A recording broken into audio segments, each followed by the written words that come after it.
तो आइए बताता हूं आपको। सबसे पहले उत्तर प्रदेश के मुख्यमंत्री योगी आदित्यनाथ जो कि विकास पथ पर आगे बढ़ रहे हैं, उनका प्लान ए क्या है। यूपी की राजनीति अब 2027 को केंद्र मानकर उसी हिसाब से बिसात बिछाई जा रही है। अखिलेश यादव का फॉर्मूला है पीडीए का फॉर्मूला, लेकिन अब उसी पीडीए के मुकाबले योगी सरकार प्लान ए पर फोकस कर रही है। इसमें अल्पसंख्यक समुदाय तक विकास योजनाओं को सीधा पहुंचाया जाना एक बड़ा मुद्दा है। बैंकिंग, रोजगार, स्वरोजगार योजनाओं के जरिए एक बड़ा आउटरीच दिखाने की कोशिश है। सवाल ये, क्या विकास का ये मॉडल राजनीतिक समीकरणों को बदल पाने में उत्तर प्रदेश में सक्षम होगा?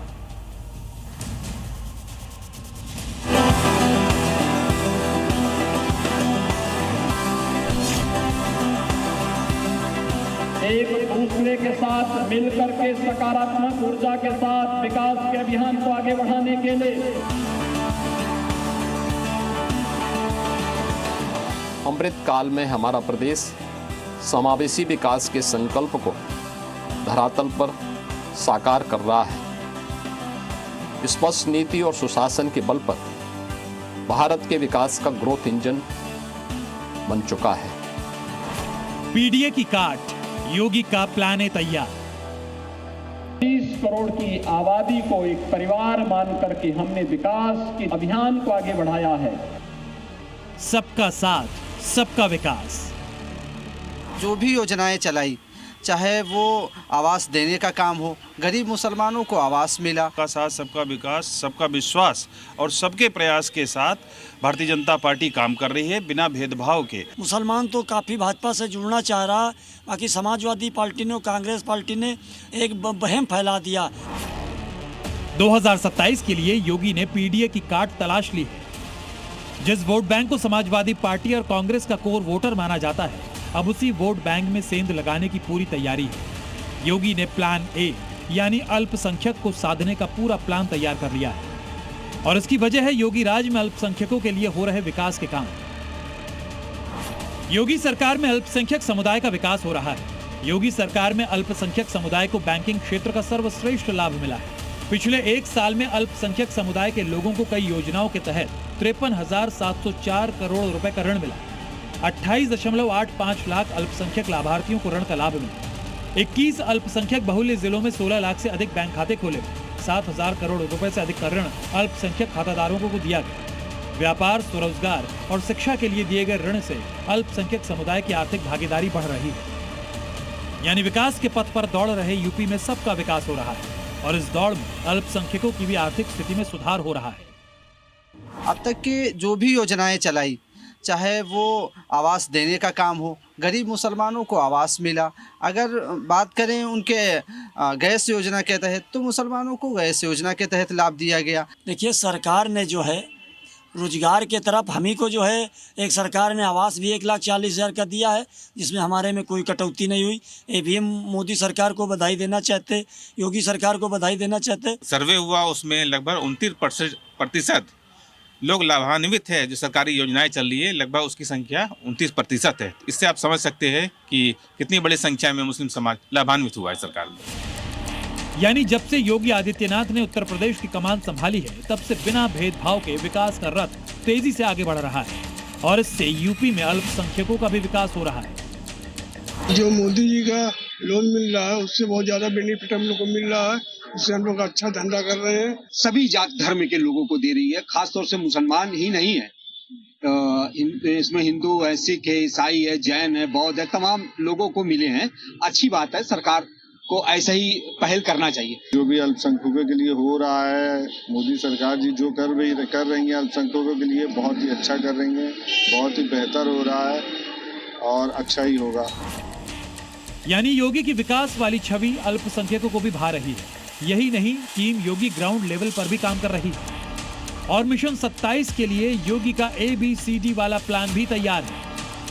ए कैटेगरी वो सीटें जहां बीजेपी भारी मतों से जीती, यहां पुरानी टीम एक्टिव रहेगी। बी कैटेगरी 2017 में हारी लेकिन 2022 में जीते सीटें, यहां बूथवार एनालिसिस किया जा रहा है। सी कैटेगरी जहां दूसरे दल से आए प्रत्याशी जीतकर बीजेपी में आए, यहां देखा जाएगा कि जीत प्रत्याशी की वजह से हुई या पार्टी की वजह से। और डी कैटेगरी में मुस्लिम बहुल्य इलाके की जीत, जैसे रामपुर और कुंदर की, यहां अलग रणनीति बनाई जाएगी। यानी डी कैटेगरी की सीटों पर फतह पाने के लिए योगी ने प्लान ए को अभी से एक्टिवेट कर दिया है। लखनऊ से तुषार श्रीवास्तव के साथ ब्यूरो रिपोर्ट, जी मीडिया। उधर विकास की गाथा की कहानी लिखी जाने की कोशिशें, तो इधर अपराध के खिलाफ जीरो टॉलरेंस की नीति को मुकम्मल करने की कवायद भी। इसी के तहत पुलिस लगातार एक्शन मोड में है और उसकी तस्वीर में दिखाता हूं आपको मुजफ्फरनगर से, जहां मुठभेड़ में गौ तस्करों से लेकर के इनामी बदमाश तक पुलिस के शिकंजे में आए। अलग अलग जिलों से जिसने कानून को तोड़ा, इलाज लगभग एक जैसा हुआ।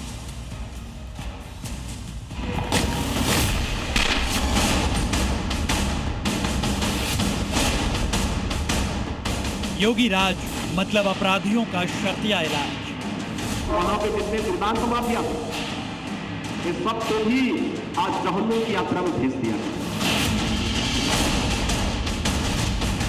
बेटी पर बुरी नजर डाली, यमराज से मिलने की गारंटी। बेटी की सुरक्षा के साथ खिलवाड़ किया तो तय मानिए कि अगले चौराहे पर यमराज टिकट काटने के लिए खड़ा होगा।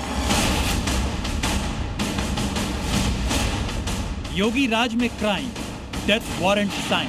बताओ भाई, 100 करोड़ की नहीं तो गफलत में मत रहना कि जेल जाएंगे, जेल के पहले जहन्नुम।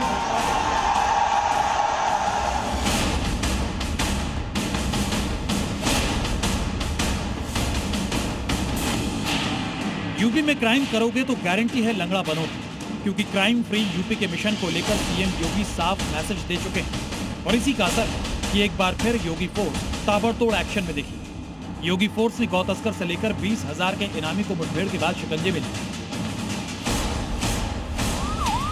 मुजफ्फरनगर में अपराधियों के खिलाफ पुलिस का ऑपरेशन लगातार तेज हो गया है और खासकर गौ तस्कर योगी पुलिस के रडार पर है। इस बीच खतौली मार्ग पर पुलिस और गौकशों के बीच मुठभेड़ हो गई। पुलिस के मुताबिक चेकिंग के दौरान संदिग्ध बाइक सवारों को रोकने की कोशिश की गई, लेकिन बदमाशों ने भागने की कोशिश की और फायरिंग शुरू कर दी। पुलिस की जवाबी कार्रवाई में एक आरोपी शहनवाज के पैर में गोली लगी, जबकि उसका साथी नोमान को पुलिस ने घेराबंदी कर दबोच लिया। पुलिस जांच में सामने आया है कि दोनों आरोपी शातिर किस्म के अपराधी हैं। दोनों पर गोकशी, लूट और डकैती समेत 20 से ज्यादा केस दर्ज बताए जा रहे हैं। शक है कि ये गिरोह इलाके में लंबे समय से सक्रिय था और गोकशी के साथ साथ अन्य आपराधिक वारदातों में भी शामिल था। सघन चेकिंग में जब पुलिस ने सामने से आते हुए 2 बाइक सवारों को रोकने की कोशिश करी और वो रुके नहीं और उन्होंने पुलिस पार्टी पर फायर किया। जवाबी सूक्ष्म फायरिंग पे एक बदमाश के पैर में गोली लगी है। जिसके पैर में गोली लगी है उसका नाम शहनवाज है और दूसरे का नाम, उसके साथी का नाम नोमान है। क्राइम की कमर तोड़ने की दूसरी तस्वीर भी मुजफ्फरनगर से ही है, जहां एक बार फिर पुलिस और बदमाश आमने सामने आ गए। पुलिस चेकिंग अभियान चला रही थी। इसी दौरान पुलिस को एक संदिग्ध बदमाश की सूचना मिली। पुलिस ने जब बदमाश को रुकने का इशारा किया तो वो भागने लगा और पुलिस टीम पर फायरिंग कर दी। पुलिस की जवाबी कार्रवाई में 20,000 का इनामी बदमाश विकास गोली लगने से घायल हो गया। घायल बदमाश को इलाज के लिए अस्पताल में भर्ती कराया गया, जहां उसका उपचार चल रहा है। पुलिस ने मौके से एक तमंचा, कई कारतूस और नकदी बरामद की है। योगी राज में मैसेज लाउड एंड क्लियर है, कानून तोड़ोगे तो लंगड़ा बनोगे और जिसने भी योगी की चेतावनी को हल्के में लिया उसका अंजाम तय है। लेकिन यूपी में कुछ ऐसे भी दबंग हैं जो लंगड़ा बनने के लिए फड़फड़ा रहे हैं। रामपुर में इंसानियत को शर्मसार करने वाली घटना सामने आई, जहां तेज रफ्तार जीप चालक ने ई रिक्शा चालक को टक्कर मारने के बाद उसे बोनट पर लटकाकर धंसी। लोगों के शोर मचाने के बाद उसकी जान बच सकी और पुलिस ने आरोपी को गिरफ्तार कर कार्रवाई शुरू कर दी है। वहीं फिरोजाबाद में मामूली कहासुनी खूनी संघर्ष में बदल गया, जहां रेस्टोरेंट चालक और स्टाफ पर ग्राहकों के साथ बेरहमी से मारपीट के आरोप लगे और वीडियो वायरल होने के बाद पुलिस जांच में जुट गई। तो दूसरी तरफ राजधानी लखनऊ में चलती गाड़ी में असलाहा लहराकर सोशल मीडिया पर दहशत फैलाने की कोशिश का मामला सामने आया है, जिस पर योगी फोर्स की नजर है। ब्यूरो रिपोर्ट, जी मीडिया। यूपी में अपराधियों का क्या ट्रीटमेंट हो रहा है ये आपने देखा, लेकिन सिर्फ अपराधियों पर ही एक्शन नहीं, जो कब्जा गैंग है उस पर भी प्रहार हो रहा है और बुलडोजर से एक्शन हो रहा है। साल 2026 का पहला महीना खत्म होने को है, लेकिन उसी महीने में बुलडोजर टॉप गियर में। 1 इंच भी सरकारी जमीन कब्जेदारों के पास नहीं रहेगी और इसी को लेकर अभियान बहुत तेज है। बुलडोजर हर एक अवैध निर्माण को चिन्हित कर रहा है, वहां निशान लगाया जा रहा है और जाकर के मैसेज दे रहा है कि जो अवैध होगा वो डहेगा जरूर।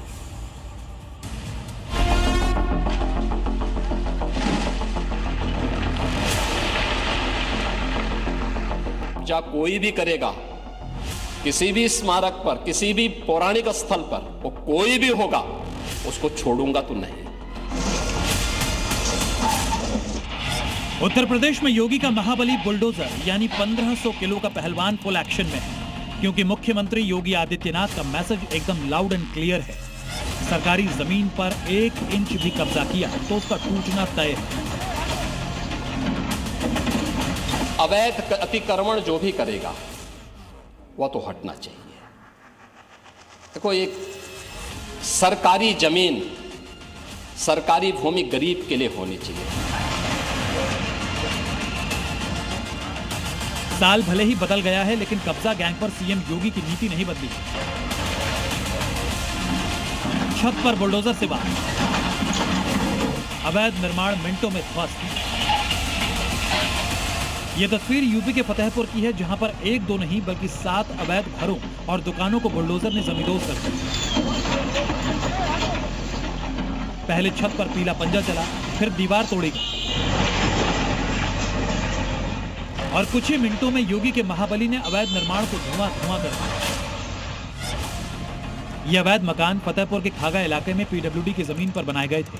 मामला कोर्ट तक पहुंचा, जिसके बाद प्रशासन ने अवैध घरों को हटाने का नोटिस थमाया, लेकिन फिर भी अवैध मकान नहीं हटाए गए, जिसके बाद बुलडोजर को मोर्चा संभालना पड़ा। फतेहपुर के बाद बुलडोजर का अगला टारगेट था लखनऊ, जहां पर चिन्हट में करीब 80 बीघा जमीन पर अवैध प्लॉटिंग हुई थी। माफिया अवैध प्लॉटिंग से मोटी कमाई का सपना संजो रहा था, लेकिन पीले पंजे ने एक झटके में उसकी कमाई के सपनों को मिट्टी में मिला दिया। सबसे पहले योगी का बुलडोजर ऑफिस पर गिर गया और फिर अवैध सड़क, नाली और बाउंड्री वॉल ध्वस्त कर दिया गया। प्लॉटिंग से पहले इसके लिए मंजूरी नहीं ली गई थी।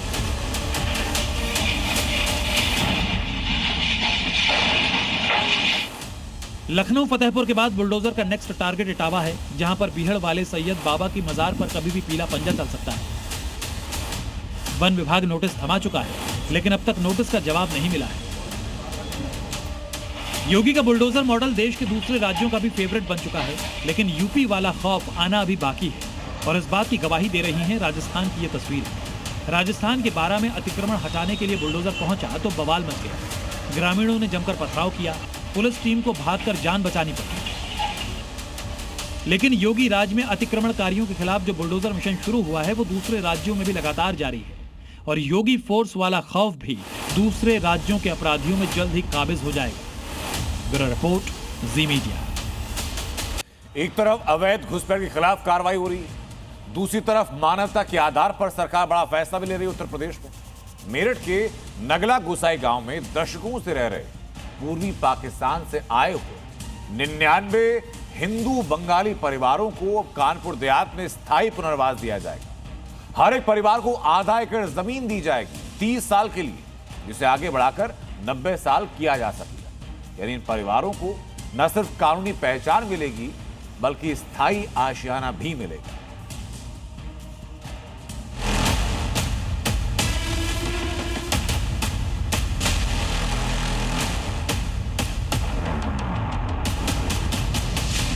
एक तरफ उत्तर प्रदेश में बांग्लादेशी घुसपैठियों के खिलाफ शहर शहर सर्च अभियान चल रहा है। गली गली, मोहल्ले मोहल्ले संदिग्ध लोगों की पहचान की जा रही है और जो भी अवैध रूप से रह रहा है उसकी पहचान कर यूपी से खदेड़ा जा रहा है। यानी अवैध घुसपैठ के खिलाफ जीरो टॉलरेंस नीति पर काम हो रहा है। वहीं दूसरी तरफ योगी सरकार ने उन हिंदू परिवारों के लिए राहत का प्लान तैयार किया है जो पूर्वी पाकिस्तान यानी मौजूदा बांग्लादेश से विस्थापित होकर सालों से यूपी में रह रहे थे। ताजा फैसले में यूपी कैबिनेट ने ऐसे 99 हिंदू बंगाली परिवारों के स्थायी पुनर्वास को मंजूरी दे दी है। विगत कई वर्षों में अन्यत्र रोजगार हेतु निवासरत है। वर्तमान में जनपद मेरठ की तहसील मवाना के ग्राम नगला गोसाई में 99 परिवार निवासरत है। इनको भी पुनर्वासित करने का जो है व्यवस्था की जा रही है। यानी 107 हिंदू परिवार जो बांग्लादेश से मेरठ के नगला गोसाई गांव में अवैध रूप से रह रहे थे, अब उनको मेरठ से शिफ्ट कर कानपुर देहात में बसाया जाएगा और हर परिवार को करीब आधा एकड़ जमीन लीज पर दी जाएगी ताकि उन्हें स्थायी घर और सुरक्षित जीवन मिल सके। आधे एकड़ की जमीन पट्टे पे दी जाएगी 90 सालों के लिए और 30-30 साल पर ये रिन्यू होगा। लेकिन यहाँ के तमाम जितने भी परिवार हैं जिनसे हमने बात की, उनका कहना है कि वो आधे एकड़ ज़मीन उन्हें नहीं चाहिए, उन्हें कम से कम 2.5 एकड़ ज़मीन चाहिए। मतलब यूपी सरकार की प्लानिंग है कि 99 हिंदू परिवारों का भविष्य सुरक्षित हो, जिनके लिए हर परिवार को आधा एकड़ जमीन दी जाएगी, जिसे 30-30 साल की अवधि के लिए 2 बार रिन्यू किया जा सकेगा। 50 हिंदू परिवार कानपुर देहात के भैसैया गांव और 49 परिवार ताजपुर तरसौली गांव में 30 साल की लीज पर बसेंगे। लेकिन नंगला गोसाई गांव यानी बंगाली कॉलोनी में रह रहे हिंदू बांग्लादेशी विस्थापितों ने योगी सरकार के फैसले का स्वागत तो किया, लेकिन आधे एकड़ जमीन की जगह 2.5 एकड़ जमीन की मांग कर रहे हैं। व्यवस्था की जा रही है, उससे हम मना नहीं कर रहे। ये बहुत अच्छी बात है कि उन्होंने हमारी जो है ये बहुत प्रस्ताव जो पास किया है, लेकिन हमें ये है कि 2.5 एकड़ में जो मकान बनाएंगे उसमें फिर आगे करेंगे क्या? आधा एकड़ जमीन में हमें क्या होगा बताइए? खुश नहीं है ना, हमें जो मांगा वही देंगे तो हम चले जाएंगे खुशी खुशी में। दिक्कत हो रही है हमें, देखो ये हमारा जमीन था, ये तो ले लिया सरकार ने। ये तो सरकारी जमीन पे आप लोग रह रहे हैं ना, आपकी जमीन जी थोड़ी जी है जी जी सरकारी जमीन पे रह रहे हैं हम, लेकिन वो ले लिया। अब हमारा मांग ये है कि हमारा कहीं भी दे, लेकिन 2.5 एकड़ दे, 2.5 एकड़ जमीन दे। जी। योगी सरकार की ये बड़ी पहल है उन हिंदू विस्थापितों के लिए जो दशकों से हिंदुस्तान में तो रह रहे हैं, लेकिन अब जाकर कानपुर देहात में उनका वैध आशियाना बनेगा। मेरठ से राजू राज के साथ ब्यूरो रिपोर्ट, जी मीडिया।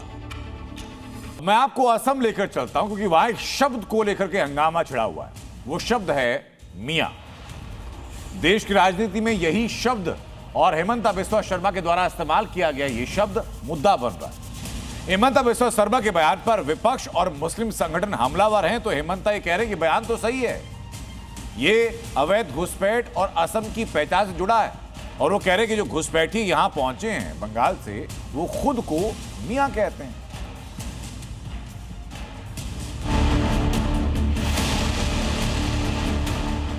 मियां मियां कह करके मुसलमानों को वो गालियां दे रहे हैं। मैं अगर मियां मियां करूं, वो भी असमिया असमिया करे। बयान भी है कि मुसलमानों को सताओ और इन्हें इस बात पर मजबूर कर दो कि यहाँ से मतलब ये है हिंदुस्तान छोड़कर चले जाओ। बोलो मियां के बदुआ से करो। हेमंता का मियां चैप्टर। ৰিক্সাত উঠিলে 5 টকা ভাড়া হলে 4 টকা দিম। কষ্ট খালেহে অসমৰ পৰা যাব। मियां चैप्टर पर सियासी कदर। ये बड़े दुर्भाग्य की बात है। मैं उनको दोनों हाथ जोड़ के ये कहूँगा कि हेमंत बिस्वा शर्मा साहब, आप अपने ये वापस दीजिए, नहीं तो इस मर्तबा आसाम के मियाँ लोग आपकी नाव पलट देंगे। वो किसी से घबराते नहीं है। यूपी तक परेशान मियां भाई। मियां मियां कह करके मुसलमानों को वो गालियां दे रहे हैं। उनको सुप्रीम कोर्ट का भी कोई लिहाज पास नहीं है। असम के सीएम हेमंता बिस्वा शर्मा, जिनके बयान अक्सर सियासी तूफान खड़ा कर देते हैं, एक बार फिर उनके एक बयान में देश भर में बड़ा विवाद खड़ा कर दिया है। हेमंता बिस्वा शर्मा ने जैसे ही मियां शब्द का इस्तेमाल किया, मुस्लिम धर्मगुरु और मौलाना भड़क गए। दरअसल इसके पीछे हेमंता बिस्वा का एक बयान है जिसमें उन्होंने कहा था कि मियां को 5 की जगह 4 रुपए दे, उन्हें कष्ट दे, जिससे वो असम छोड़ दे। और साथ ही ये भी कहा कि मियां का नाम हटाने के लिए दिन रात काम करें। ৰিক্সাত উঠিলে 5 টকা ভাড়া হলে 4 টকা দি দিব। কষ্ট খালেহে অসমৰ পৰা যাব। ৰাতিটো 9টাত গৈছিলে, মইতো কওঁ মিয়াক কষ্ট দিব, ৰাতি 12টাতো যাওক ক'ৰবাত যাব খুজিলে। গতিকে আপোনালোকেও কষ্ট দিয়ক আৰু তেওঁলোকৰ চিম্পেথাইজ নিউজ কৰি নাথাকিব। আপোনালোকৰ ঘৰতে লাভ জেহাদ হৈ যাব। बस इसी बयान को लेकर बड़ा विरोध शुरू हो गया। मुस्लिम धर्मगुरुओं और मौलानाओं ने इसे मुस्लिम समुदाय के खिलाफ नफरत फैलाने वाला और गैर संवैधानिक बताया। उनका कहना है कि इस तरह के बयान सामाजिक सौहार्द को नुकसान पहुंचाते हैं। जिस उनकी जहनियत का पता लगता है कि वो उन्हें मुसलमानों से कितनी ज़्यादा नफरत है। और उनका बयान भी है कि मुसलमानों को सताओ और इन्हें इस बात पर मजबूर कर दो कि यहाँ से मतलब ये है हिंदुस्तान छोड़कर चले जाए। जब से मुख्यमंत्री बने हैं आसाम में, घुसपैठिए कहकर, बांग्लादेशी कह करके मुसलमानों को इताब का शिकार और मुसलमानों पर जुल्म और ज्यादती कर रहे हैं। अब इलेक्शन करीब हैं तो इलेक्शन की वजह से वो और ज्यादा उग्र हो गए हैं मुसलमानों के खिलाफ। विवाद बढ़ा तो हेमंता ने सफाई दी और कहा कि मियां शब्द का इस्तेमाल बांग्लादेश से आए लोगों के लिए किया था, जिसमें वो खुद को ही मियां कहते हैं। बांग्लादेश से जो लोग आए हैं वो लोग अपने आप को ही मियां बोलते हैं। मैं तो वो नाम नहीं दिया है, वो तो खुद ही वो नाम लिया है। तो वही लोग खुद बोला है कि हमें मियां बोलिए। मियां कविता लिखा है, मियां पोएम लिखा है, ये नाम थोड़े मैंने दिया हूँ।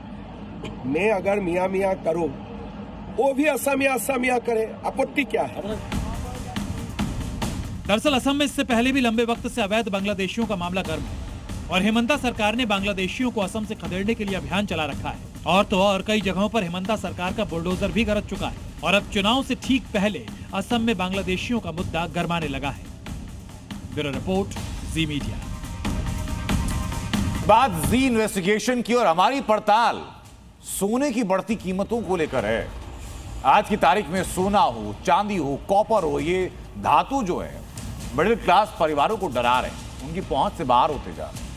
लेकिन फिर सवाल मूल में लौटकर वही आता है कि जो सोने की बेतहाशा कीमत बढ़ रही है, उसके पीछे वजह क्या सिर्फ सोने की डिमांड है? तो जवाब है नहीं, सोने की डिमांड नहीं है सर।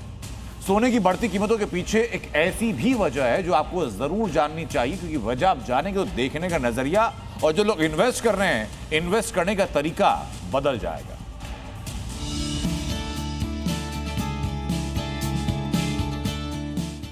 शादी की तैयारियां चल रही हैं।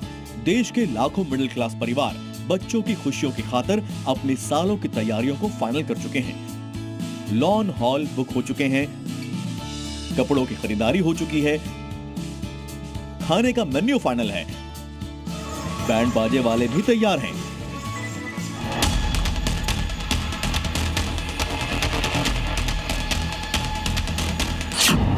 लेकिन सोना और चांदी ने मिडिल क्लास परिवारों का पूरा बजट बिगाड़ दिया है और इसकी वजह है सोने के दाम में लगी आग। पिछले 5 सालों के आंकड़ों पर गौर करें तो 2021 में सोना लगभग 48,720 रुपए प्रति 10 ग्राम रहा। 2022 में सोने की कीमत करीब 52,670 रुपए प्रति 10 ग्राम थी, लेकिन 2025 में सोना लाख रुपए के आंकड़े को पार कर गया और इस साल यानी 2026 में रिकॉर्ड ब्रेक करते हुए करीब 1,80,000 प्रति 10 ग्राम तक पहुंच गया।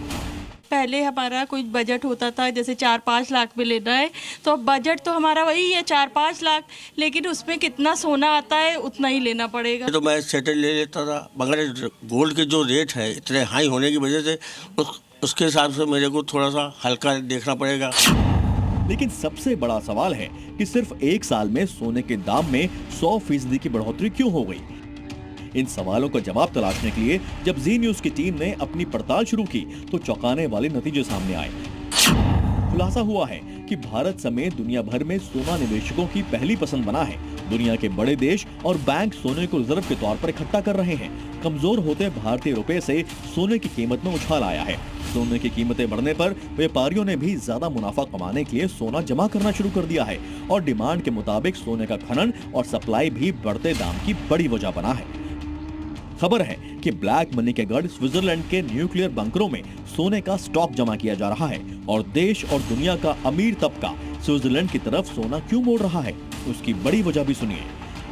गोल्ड स्विट्जरलैंड के बंकरों में इस वक्त जमा किया जा रहा है, उसका सिर्फ एक ही रीजन है, वो है कि वर्ल्ड के सबसे ज्यादा, दुनिया के विश्व के सबसे ज्यादा एसेट बेस्ड जो फंड्स हैं वो रजिस्टर्ड हैं स्विट्जरलैंड में। जी इन्वेस्टिगेशन में इस बात का भी खुलासा हुआ है कि सोने की ताबड़तोड़ बढ़ती कीमतों के लिए सरकार की नीतियां और आयात शुल्क भी जिम्मेदार है, क्योंकि देश में सोने चांदी की कीमतों को लिमिट करने का कोई साधन नहीं है। वायदा बाजार यानी MCX पर सर्किट के जरिए बहुत कम वक्त के लिए कीमतों को लिमिट किया जा सकता है, लेकिन बाजार में कीमतों को कंट्रोल करने का कोई तरीका आज भी नहीं है। साथ ही देश का घरेलू बाजार सोने चांदी की कीमतों के लिए विदेशी बाजार पर निर्भर है और भारत अपनी जरूरत का लगभग 99% गोल्ड इंपोर्ट करता है। यही वजह है कि शादी के सीजन में सोने चांदी के दाम भले ही 7वें आसमान पर हैं, लेकिन बाजार और व्यापार मंदा है। लोग पुराने गहनों को नए डिजाइन में ढलवा रहे हैं, नए गहनों की खरीदारी की आमद कम हुई है। आंकड़े बताते हैं कि भारत में हर साल 80 लाख से 1 करोड़ शादियां होती हैं और देश का हर परिवार औसतन शादी पर लगभग 12 लाख रुपए तक खर्च करता है। ज्वेलरी इंडस्ट्री का आधे से ज्यादा रेवेन्यू दुल्हन की ज्वेलरी की बिक्री से आता है और औसतन हर परिवार शादी के लिए 30 से 250 ग्राम तक सोना खरीदता है।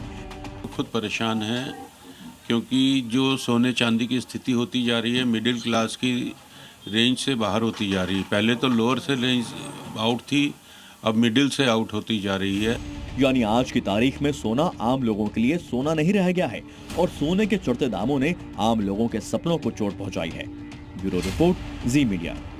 तो वहीं बीजेपी नेताओं की भिड़ंत पर अखिलेश यादव ने तंज कसा कि डबल इंजन ही नहीं बल्कि डब्बे भी टकरा रहे हैं। उन्होंने कहा कि जमीन कब्जाने में मंत्री विधायक लगे हुए हैं, बीजेपी विधायक अपने ही मंत्री को बंधक बना रहे हैं। अखिलेश यादव ने कहा कि बीजेपी चुनाव के लिए बीजेपी को प्रत्याशी तक नहीं मिलेंगे। आज उत्तर प्रदेश में प्रदेश अध्यक्ष रह चुके स्वतंत्र देव सिंह और ब्रजभूषण सिंह राजपूत के बीच में टकराव हुआ, वो तस्वीरें में दिखा देता हूं एक बार आप। ये कौन सा तरीका है आपका? भाई आप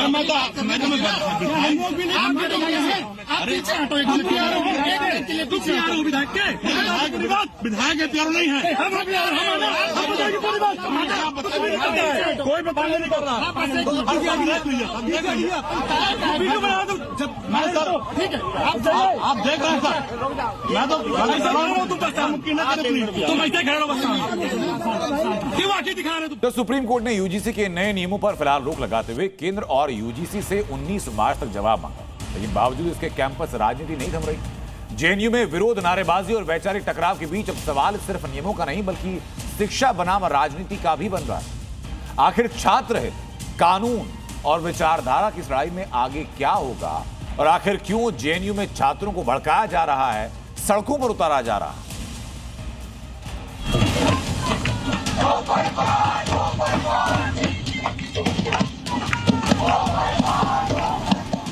एक तरफ यूजीसी पर छिड़े घमासान पर सुप्रीम ब्रेक लग गया है। सुप्रीम कोर्ट ने केंद्र सरकार और यूजीसी को नोटिस जारी कर 19 मार्च तक जवाब मांगा है। इस बीच जेएनयू कैंपस में लेफ्ट विंग के छात्रों ने यूजीसी के नए नियमों पर लगी रोक के खिलाफ आवाज उठाई और पुतला दहन कर नारेबाजी भी। प्रदर्शन के दौरान बैनरों पर ब्राह्मण मुर्दाबाद भी लिखा गया। करीब 50 से ज्यादा छात्रों ने प्रदर्शन में शामिल होकर सरकार के खिलाफ नारेबाजी की। लेकिन सवाल ये है कि जब कोर्ट ने नियमों पर रोक लगा दी है तो फिर विरोध क्यों छात्रों को सड़कों पर लाया जा रहा है? और क्या ये मुद्दा वास्तव में छात्रों का है या किसी बड़ी वैचारिक लड़ाई का हिस्सा? ये देश को और जो एजुकेशनल इंस्टीट्यूशंस हैं उनको तोड़ने की पूरी साजिश है कि 2 भागों में एजुकेशनल इंस्टीट्यूशंस को बांट दिया जाए। ये लोग सीधे हर एक मामले में, आप अफजल गुरु के मामले में देखिए, आप हिडमा के मामले में देखिए, आप यूजीसी के मामले में देखिए, ये लोग सीधा सुप्रीम कोर्ट को चैलेंज कर रहा है। सदियों से चलता आ रहा है ये प्रकरण, और अगर आप ये जैसे विरोध तो करते ही करते हैं, विरोध आप कर रहे हैं तो एक लोकतांत्रिक तरीके से विरोध करना चाहिए। आप एक लोकतांत्रिक शब्दों की मर्यादा का पालन करते हुए विरोध करें। आपको बता दें कि सुप्रीम कोर्ट ने फैसला लिया है कि यूजीसी के नए नियम फिलहाल लागू नहीं किए जाएंगे और साल 2012 वाले नियम ही जारी रहेंगे। इसी को लेकर जेएनयू के साबरमती हॉस्टल के बाहर छात्रों का विरोध प्रदर्शन देखने को मिला। अब बड़ा सवाल है कि जब नियम लागू ही नहीं हो रहे तो विरोध किस बात का?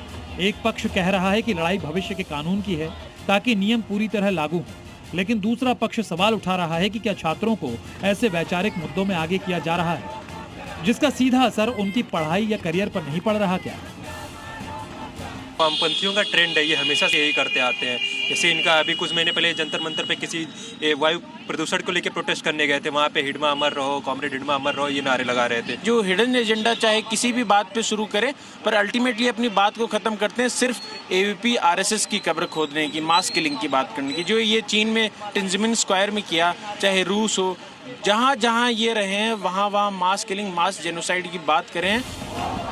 सवाल सिर्फ इतना नहीं है कि नियम सही है या गलत, सवाल ये भी है कि क्या छात्र अपनी लड़ाई लड़ रहे हैं या उन्हें किसी बड़े नैरेटिव का हिस्सा बनाया जा रहा है। और सबसे बड़ा सवाल कि शिक्षा का मुद्दा कहीं राजनीति और विचारधारा की जंग में तो नहीं फंस गया। ब्यूरो रिपोर्ट, जी मीडिया। जम्मू कश्मीर से पाकिस्तानी आतंकियों के सफाई के लिए सबसे बड़ा ऑपरेशन शुरू हुआ।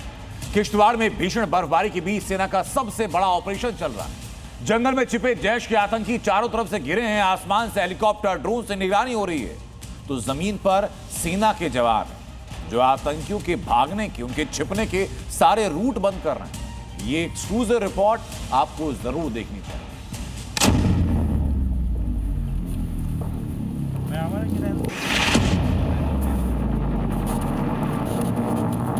वही जंगल है जहां उनके साथ जो है ऊपर हमारी सिक्योरिटी एजेंसी लोहा ले रही है